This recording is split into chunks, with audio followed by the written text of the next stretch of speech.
Sometimes employees feel that negative statements that have been made about them regarding their job performance or regarding some particular interaction with a client or another colleague on the job is so negative that it actually defames their character or their reputation.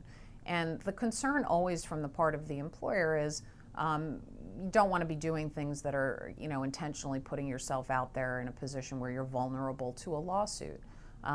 Defamation can include both libel and slander, that's verbally spoken, as well as written statements that could be impugning somebody's character. And there are categories of defamation where you're required to prove actual damages, and certain categories of per se defamation where you're not required to prove actual damages.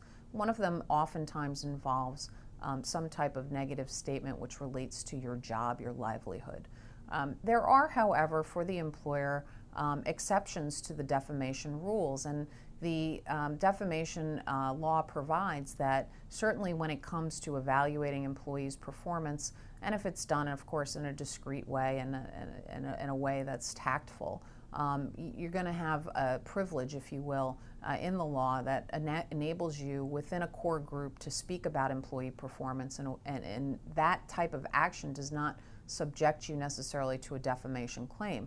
Of course, there's nothing to prevent an employee from bringing a claim for defamation. They can bring any claim they want. The question always becomes whether you have a viable defense. And you need to examine the relationship of the people who actually engaged in the writing of the negative words, as well as any discussions that were had. Did the discussions or the writing go beyond just the employer? Was it disseminated to the public? Was it disseminated to somebody outside the particular employee group? Those are kinds of concerns that need to be addressed.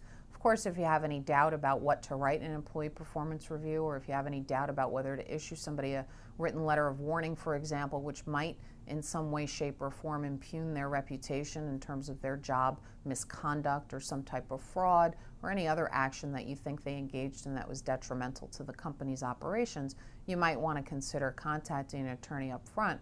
Once that letter is out there or that poor performance is out there, you can't retract it. So the downside of doing it without attorney advice is you can't undo that action. Getting upfront advice and information is always key to avoiding litigation as best as possible. And so certainly I would highly recommend that if you're on the fence about something or you have any doubt, you contact an employment lawyer who can help you navigate through that area.